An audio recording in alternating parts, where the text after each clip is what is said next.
अच्छा, एक सवाल है, जब कोई कुछ खरीदता है तो सरकार को टैक्स कौन भरता है? जवाब बड़ा सीधा साधा लगता है ना? लेकिन सोचिए, अगर भारत के जीएसटी सिस्टम में एक ऐसा नियम हो जो इस पूरी कहानी को ही पलट दे। जी हाँ, आज हम जीएसटी के इसी एक अनोखे नियम पर बात करने वाले हैं। तो चलिए, इस गुत्थी को सुलझाने के लिए एक बहुत ही सीधे सवाल से शुरू करते हैं। एक ऐसा सवाल जिसका जवाब हमें लगता है कि हम जानते हैं, पर शायद पूरी सच्चाई कुछ और है। जरा सोचिए इस बारे में, जब कोई भी चीज खरीदी या बेची जाती है तो जो टैक्स बनता है उसे सरकार तक पहुंचाने की असली जिम्मेदारी किसकी है? बेचने वाले की या खरीदने वाले की? देखिए, आमतौर पर तो जवाब होता है सप्लायर, मतलब बेचने वाला।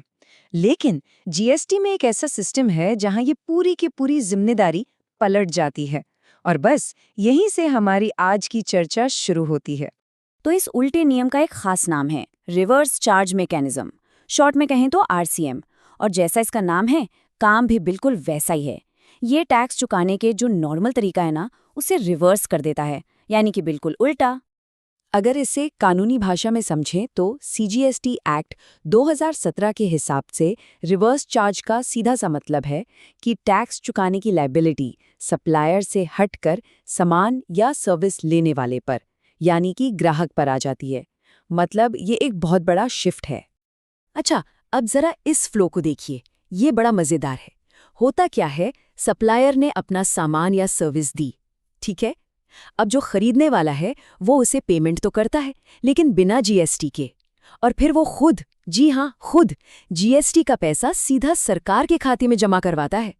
सप्लायर इस पूरी टैक्स वाली पिक्चर से ही बाहर हो गया।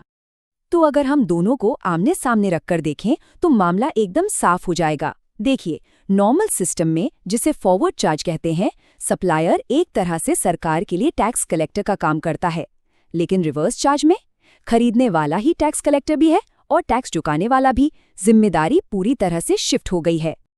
अब दिमाग में ये सवाल जरूर आएगा कि आखिर सरकार ने ऐसा उल्टा पुल्टा नियम बनाया ही क्यों? इसका असली मकसद क्या है? चलिए, अब इसके पीछे की वजह को समझते हैं। देखिए, इसके पीछे एक नहीं बल्कि कई बड़े मकसद हैं। सबसे पहला तो है टैक्स का दायरा बढ़ाना, फिर जो अनऑर्गेनाइज सेक्टर हैं उन्हें टैक्स के दायरे में लाना। अब सोचकर देखिए, एक छोटा किसान, उसके लिए जीएसटी फाइल करना और ये सब झंझट कितना मुश्किल हो सकता है। तो सरकार ने कहा ठीक है, किसान से जो बड़ी कंपनी सामान खरीद रही है, टैक्स की जिम्मेदारी भी वही उठाएगी। सिंपल। और हाँ, ये सर्विसेज के इंपोर्ट पर टैक्स लगाने का भी एक कारगर तरीका है। तो थियोरी तो समझ आ गई, पर असल जिंदगी में ये नियम किन चीजों पर लागू होता है? आइए अब कुछ असल उदाहरण देखते हैं। वैसे तो लिस्ट काफी लंबी है, पर कुछ खास उदाहरणों पर नजर डालते हैं, जैसे कि बिना छिलके वाले काजू, तंबाकू के पत्ते या फिर कच्चा कपास। इन सब में कॉमन क्या है? ये ज्यादातर किसानों से खरीदे जाते हैं। तो जब कोई भी रजिस्टर्ड बिजनेस इन्हें किसी किसान से खरीदता है तो टैक्स की जिम्मेदारी किसान की नहीं, उस बिजनेस की होती है। और यही सेम लॉजिक तब भी लगता है जब सरकार या कोई लोकल अथॉरिटी पुरानी गाड़ियां या जब्त किया हुआ सामान बेचती है।